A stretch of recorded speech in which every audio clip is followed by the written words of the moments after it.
रङ्गबहस। नमस्कार, सम्राट मुभिजको प्रस्तुति कार्यक्रम रङ्गबहसमा म प्रहलाद खरेलको तर्फबाट हार्दिक स्वागत गर्न चाहन्छु।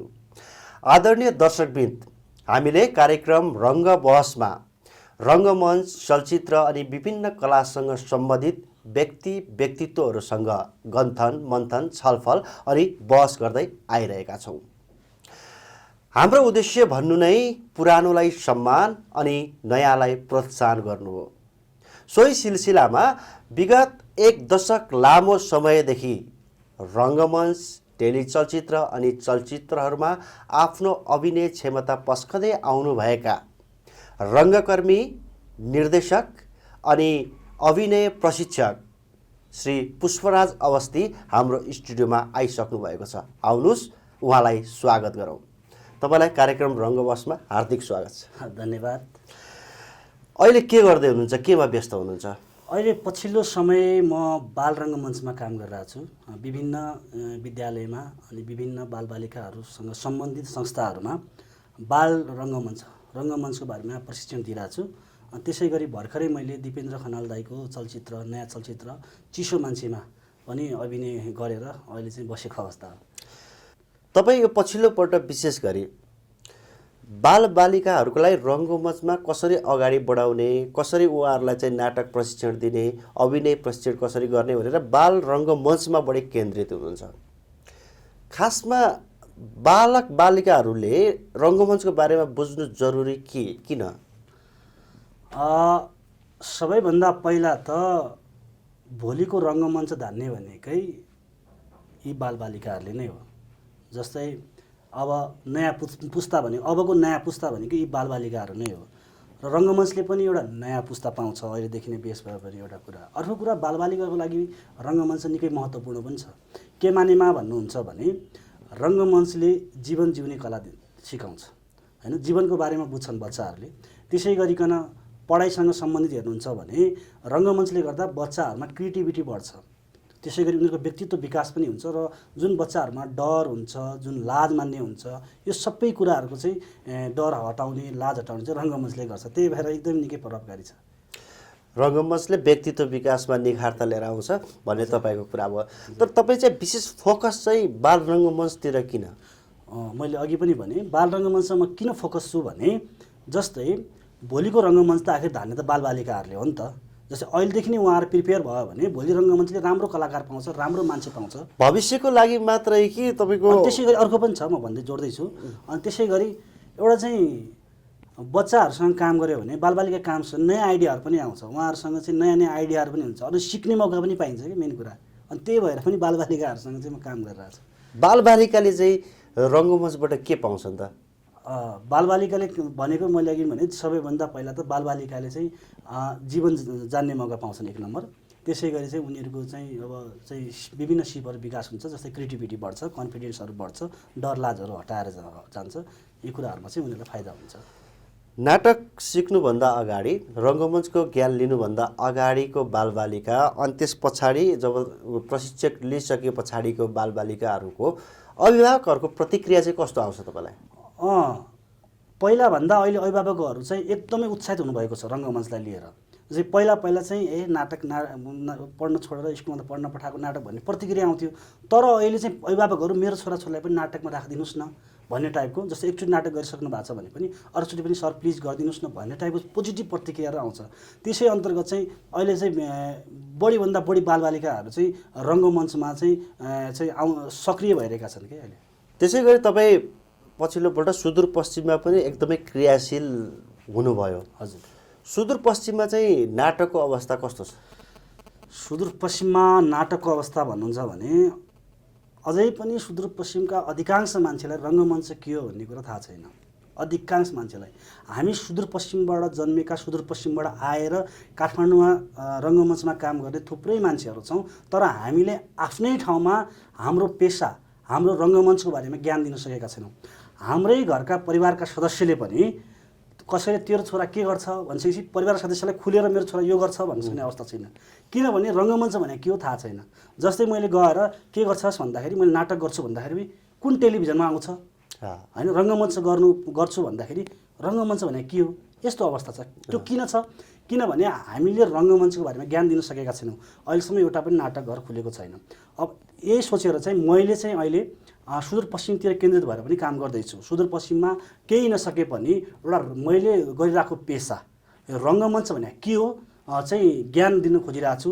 यसै अन्तर्गत मैले अस्ति पनि गत यही माघको अन्तिमतिर एउटा चाहिँ नाटक पनि तयार पारेर देखाएँ। भूमिका भन्ने नाटक तयार पारेर देखाएँ।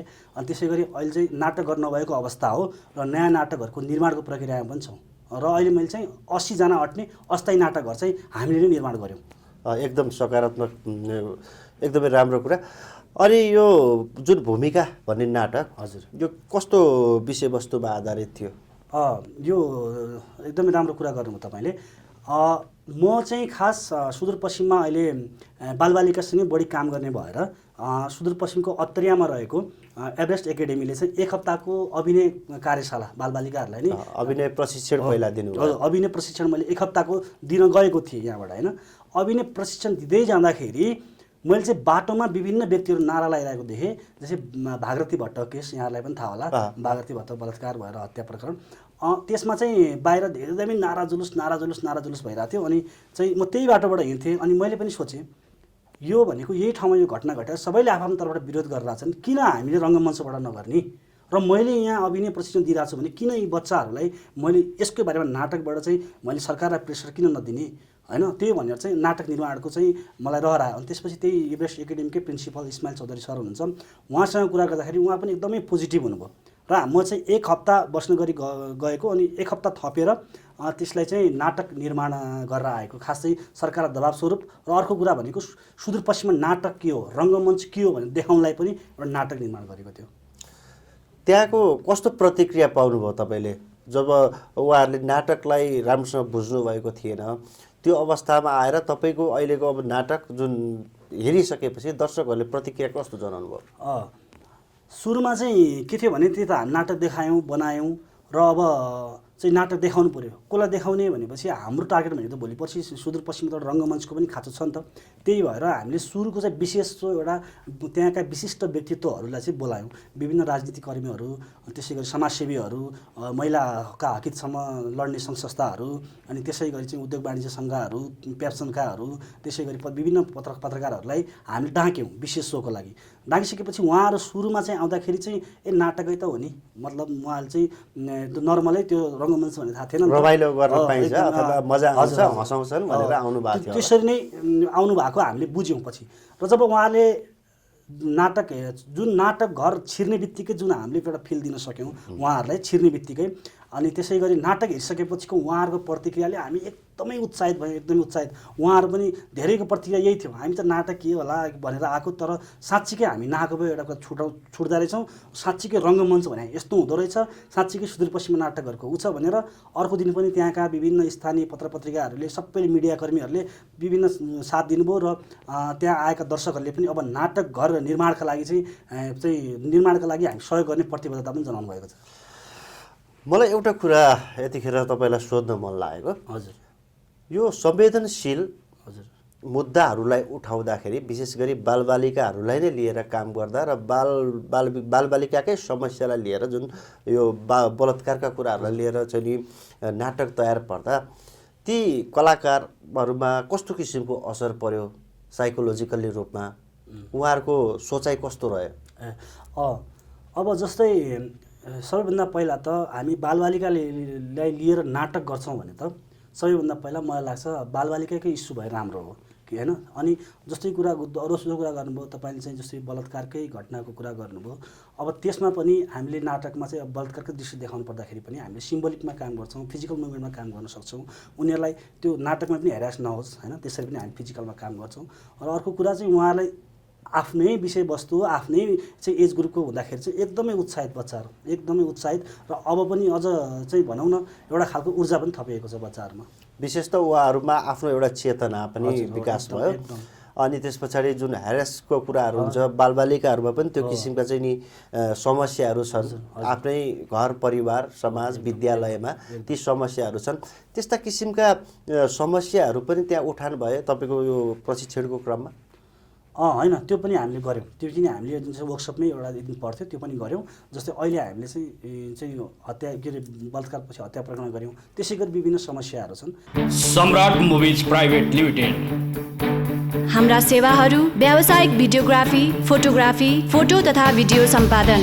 यहाँ फोटोग्राफी, भिडियोग्राफी तथा एडिटिङका विशेष कक्षाहरू सञ्चालन भइरहेका छन्। नेपालकै पहिलो र एकमात्र सिटिभिटीबाट मान्यता प्राप्त तालिम केन्द्र। फिल्म, टेलिफिल्म, विज्ञापन, डकुमेन्ट्री, म्युजिक भिडियो, विवाह लगायत कुनै पनि शुभ कार्य खिच्नु परेमा हामीलाई सम्झनुहोस्। Samrat movies private limited, Samakhusi, Kathmandu, Nepal. सम्पर्क 4380056। ती समस्याहरूलाई पनि लिएर अब हामी आगामी दिनहरूमा पनि त्यो नाटक गर्ने चाहिँ हाम्रो चाहिँ सल्लाह भइरहेको छ। भनेपछि अब सुदूरपश्चिममा स्थायी नाटकघर बन्छ? हामी प्रयासमा छौँ, लागि परेका छौँ र अहिले हामीले मैले अघि पनि भने सुदूरपश्चिममा नाटकघर नभएको अवस्थामा अस्थायी बनाउनु यसमा पनि हामीले 80 जना अट्ने अस्थायी होइन ब्ल्याकआउट गरेको नै ब्ल्याकआउट थिएटर हामीले निर्माण गरिसकेका छौँ र अबको केही वर्ष किन समय त लाग्छ, 1-2 वर्षभित्रै हामी चाहिँ थाई नाटकघर बनाउने चाहिँ एउटा अभियानमै लागेका छौँ। हामीलाई धेरैले सहयोग पनि गर्दै हुनुहुन्छ। लगभग नाटकघर बन्छ सुदूरपश्चिममा। यसमा चुनौतीहरू के रहे? चुनौतीहरू त थुप्रै हुन्छ। किन हुन्छ भने जस्तै जुन ठाउँमा रङ्गमञ्चको बारेमा ज्ञानै छैन त्यो ठाउँमा हामी रङ्गमञ्च बनाउन लागिरहेका छौँ। कस्ता समस्याहरूसँग तपाईँले जुझ्नु पर्यो त्यो अवस्थामा, त्यो समयमा? नाटकघर यो सुदूरपश्चिममा चाहिन्छ, यो ठाउँमा चाहिँ आवश्यकता छ भन्दाखेरि त्यहाँका व्यक्तिहरूको, समाजको कस्तो प्रतिक्रिया रह्यो? होइन, एकदमै अब सबैको प्राय सुरुमा जाँदाखेरि प्रतिक्रिया भनेको यो नाटकघर के हो र यो नाटकघर होइन नर्मलै नर्मलै मान्नुहुन्थ्यो उहाँहरूले चाहिँ यो नाटकघर केही पाएन र नाटकघर खालि योभन्दा बरु अरू चिज खोलेको भए हुन्छ, यो खोल्ने हुन्छ भन्ने प्रतिक्रिया थियो। जब मैले नाटक भूमिका त्यहाँका विशिष्ट व्यक्तित्वहरूलाई बोलाएर हेरेँ त्यसपछि होइन, हाम्रो कलाको प्रवर्धनको लागि, हाम्रो चाहिँ संस्कृतिको चाहिँ प्रवर्धनको लागि, त्यसै गरी यहाँ समाजका कुराहरू चाहिँ बोल्नको लागि एउटा रङ्गमञ्च जरुरी छ है भन्ने उहाँहरू आफैले फिल गर्नुभयो र अहिले सबैले सहयोग गर्ने प्रतिबद्ध जनाउनु भएको छ। त्यो समाज, त्यो परिवेशलाई चेन्ज अथवा परिवर्तन गर्नको लागि त्यहाँ नाटक हल खुलिसके पछाडि कस्तो किसिमको परिवर्तन आउन सक्ला अथवा ती समाजलाई आवश्यकता हो त्यो रङ्गमञ्च? एकदमै हो, एकदमै हो। रङ्गमञ्चले भनेको हाम्रा कुराहरू बोल्ने एउटा मञ्च हो नि त। त्यही भएको हिसाबले एउटा कुरा के हुन्छ भने पछिल्लो समय त हाम्रो देशका लोक संस्कृतिहरू पनि चाहिँ लोप हुँदै गइरहेको छ।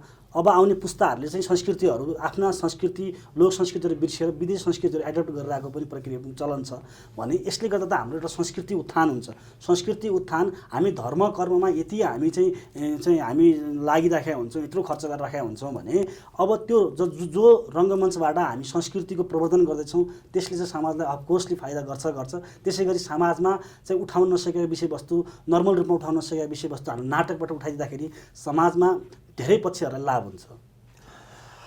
अब अलिकति फरक विषयवस्तुमा लागौँ। तपाईँ रङ्गमञ्चमा पनि व्यस्त हुनुहुन्छ, विशेष गरी बालबालिका केन्द्रित भएर अहिले लागिराख्नु भएको छ। हजुर। त्यसै गरी चलचित्रहरू अनि टेलिचलचित्रहरूमा पनि काम गरिराख्नु भएको छ। मान्नुहोस् तपाईँलाई चलचित्र र नाटक दुईटा मध्ये एउटा चिज रोज्नुहोस् भन्दाखेरि केलाई रोज्नुहुन्छ? मैले चाहिँ यसो हो, के छ भने नाटकमा, रङ्गमञ्चमा कलाकार मात्रै भएर लाग्ने हो भने चाहिँ मेरो चाहिँ आर्थिकमा पनि जोडिन्छ। यसमा आर्थिकको हिसाबले नाटक मात्रै गरेर चाहिँ बाँच्न गाह्रो छ। तर त्यो भन्दैमा नाटकबाट पैसा छैन भन्ने कुरा होइन। जस्तै मैले अहिले रङ्गमञ्चमा अभिनय पनि गर्छु र त्यही ट्रेनिङहरू पनि विभिन्न ठाउँमा दिन्छु। यसले गर्दा मेरो घर चलिरहेको छ, म ह्याप्पी छु। यो मानेमा यसरी लाग्ने हो भने म नाटक नै रोज्छु। भनेपछि चलचित्र र नाटकलाई यदि रोज्नु पर्यो भने हजुर तपाईँले नाटकलाई रोज्नु? नाटक, हजुर। एकैचोटि नाटक र चलचित्रमा हजुर मुख्य भूमिका आयो दुवैमा, हजुर, भनेदेखि तपाईँ कतातिर लाग्नुहुन्छ? यसो छ, त्यसमा चाहिँ मैले अघि पनि भने आर्थिकसँग चाहिँ रिलेटेड हुन्छ कि मेरो अवस्था अहिले कस्तो छ भन्ने कुरा नि हुन्छ कि। जस्तै हामी त रङ्गमञ्चै भनेर लागिरहेको हो होइन, अभियसली फिल्ममा पनि काम गर्न रहर छ, फिल्ममा पनि गर्न रहर छ। त्यो हिसाबले अब अवस्था हेरिन्छ। मेरो लागि चाहिँ नाटक र पनि हुनै हो। तर म नाटकबाटै चाहिँ मैले आफ्नो परिवार पालिरहेको छु, म आफू पालिरहेको छु भने अफकोर्स म नाटकै गर्छु। मैले सकिनँ होइन भनेपछि त चलचित्र त त्यो पनि आफ्नै क्षेत्र हो। रङ्गमञ्चमा फेरि विशेष गरी श्रम शोषणको कुराहरू धेरै उठिरहेको छ। हजुर, के यो श्रम शोषण हुन्छ त्यही भएर मान्छेहरू बिस्तारै नाटक क्षेत्रबाट बिस्तारै पलायन हुँदै गइरहेको, झन् पछिल्लोपल्ट कोभिडको कारणले गर्दाखेरि यो लकडाउनको कारणले गर्दाखेरि त धेरै रङ्गकर्मीहरू यसबाट चाहिँ पलायन पनि भए भन्ने कुरा सुन्नमा आयो। भने झन् यो श्रम शोषण यावत कुराहरूले गर्दाखेरि कलाकारमा अलिकति तिक्तता आएको हो। यसो श्रम शोषण भन्नुहुन्छ भने अब कहीँ भइरहेछ, म सुनि पनि रहन्छु, हुन्छ होला होइन। तर मलाई त लाग्छ अब नाटक घर उस्तै पनि एउटा सानो 100-150 जना अट्छ, लगानी धेरै हुन्छ, दर्शकहरूको मात्रा त्यही हो होइन। अब त्यो सोच्या जस्तो आम्दानी चाहिँ हुँदैन। अब त्यो भएर पनि अब होइन, नाटकको दर्शक छैनन्? दर्शक छन्, एकदमै छन् कि जस्तै चलचित्रहरूमा के हुन्छ भने एकचोटि सुटिङ गऱ्यो भने सक्यो नि त, कलाकार चाहिँदैन नि त जतिसम्म चलायो भने। तर नाटकमा के हुन्छ भने 1 महिना 1 महिना रिहर्सल, त्यसै गरी 15-20 दिन, 1 महिना, 2 महिना हामीले नाटकलाई समय दिनुपर्छ नि त।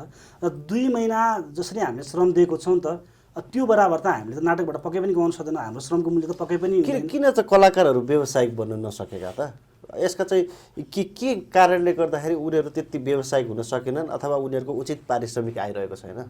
एउटा रङ्गमञ्च भनेको चाहिँ एउटा सिक्ने ठाउँ पनि हो, एउटा कुरा मेन कुरा। अरू कुरा भनेको जस्तै व्यावसायिक भन्नाले जस्तै हामीले नाटक यो नसकेको कुराहरू, सिधै नसकेको कुराहरू, जस्तै हामीले चाहिँ नाटकहरू गर्दाखेरि विभिन्न चाहिँ स्पोन्सरहरू ल्याउन सक्थ्यौँ होला होइन, विभिन्न चाहिँ प्रोडक्टहरूको मतलब एउटा स्पोन्सरले ल्याएर पनि त्यसरी सकिन्थ्यो होला, त्यो हामीले नसकेकै हो।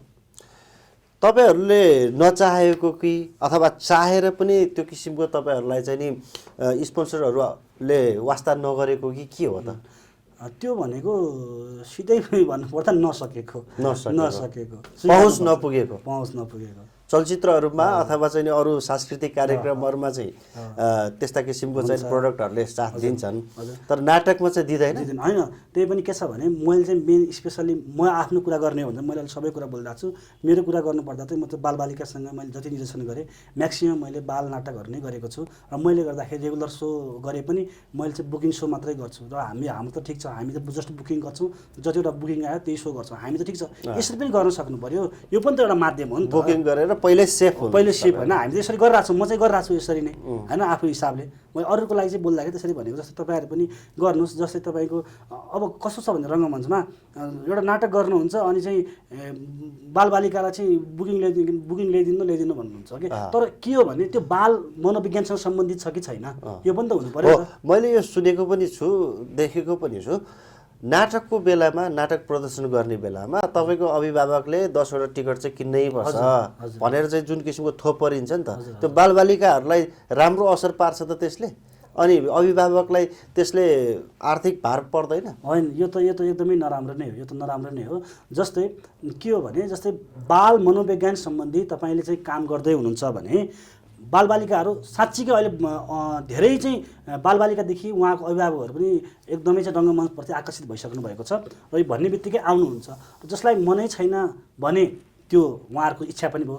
अर्को कुरा यहाँबाट रङ्गमञ्चलाई एउटा फाइदा चाहिँ छ है। रङ्गमञ्चलाई के मान्ने फाइदा छ भने रङ्गमञ्चले नयाँ दर्शक पाउँछ कि, नयाँ दर्शकहरू बढ्छ नि त। रङ्गमञ्चको लागि चाहिँ यो फाइदा हो, किन उनीहरूलाई पनि रङ्गमञ्च के हो थाहा नभएर नआएको। फाइदा आफ्नो ठाउँमा छ, जबरजस्ती थोपर त पाइएन नि। तपाईँको 10वटा टिकट तपाईँले बेच्दै पर्छ, यो तपाईँको जिम्मा हो भन्ने अनि विभिन्न यस्ता किसिमका गतिविधिहरू छन् नि त। यो नाटकमा मात्रै होइन, जस्तो सांस्कृतिक कार्यक्रममा अनि विभिन्न ब्युटी कन्टेस्टको नाममा त्यसरी चाहिँ नि बालबालिकाहरूलाई एकदमै यति एउटा टिकट बेच्नुहोस्, यो गर्नै पर्छ, नत्र भने तपाईँ सेलेक्सनमा हुनुहुन्न, म तपाईँलाई नाटकमा राख्दिनँ अथवा प्रोग्राममा राख्दिनँ भन्ने किसिमका कुराहरू छन् क्या। त्यो चाहिँ एकदमै गलत कुरा हो। तर मैले रङ्गमञ्चमा चाहिँ मैले चाहिँ है आफूले चाहिँ यस्तो कुरा सुनेको छैन है। जस्तै बच्चाहरूलाई 10वटा टिकट कार्ड यो मैले चाहिँ रङ्गमञ्चमा सुनेको छैन।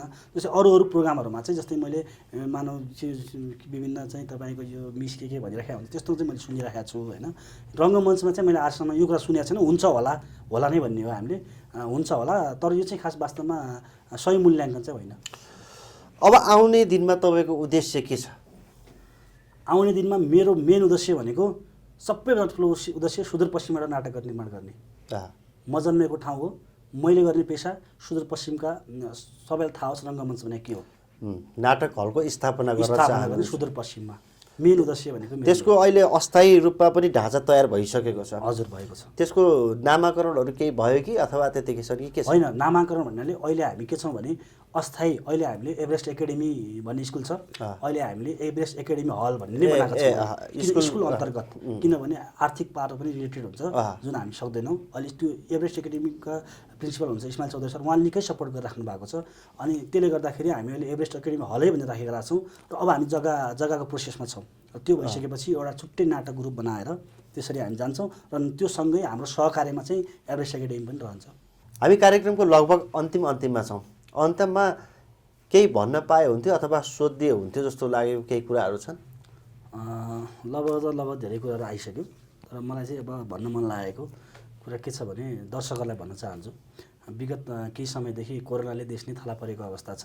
यसै गरी चाहिँ रङ्गमञ्चमा पनि तपाईँको नाटकहरू भर्खर सुन्नु लागेको छ। भर्खरै अहिले सुनिल पोखरेल सरको अर्को अर्थ नलागेमा नाटक भइरहेछ, त्यो नाटक पनि हेरिदिनुहोस्, रङ्गमञ्चलाई माया गरिदिनुहोस्, रङ्गमञ्चमा आइदिनुहोस् हैन। अनि बालबालिकाका अभिभावकहरूलाई पनि भन्छु, रङ्गमञ्चको बारेमा बालबालिकाहरूलाई सिक्ने अवसर दिनुहोस् हैन। यसले गर्दा विभिन्न बालबालिकाहरूको व्यक्तित्व विकासदेखि लिएर विभिन्न क्षेत्रमा चाहिँ सहयोग गर्छ हैन, यही भन्न चाहन्छु। ठिकै छ, तपाईँको उद्देश्य अनुरूप सुदूरपश्चिममा एउटा सुविधा सम्पन्न नाटक हल खोल्न तपाईँ सफल रहनुहोस्। तपाईँलाई शुभकामना, धन्यवाद। हस् त, आजको रङ्गवश कार्यक्रम यति नै। फेरि अर्को अध्यायमा हामी अन्य कलाकर्मीहरूसँग भेटघाट अनि कुराकानी गर्ने नै छौँ। तबसम्मको लागि हामी सम्पूर्ण सम्राट मुभिज युनिट बिदा चाहन्छौँ। नमस्कार।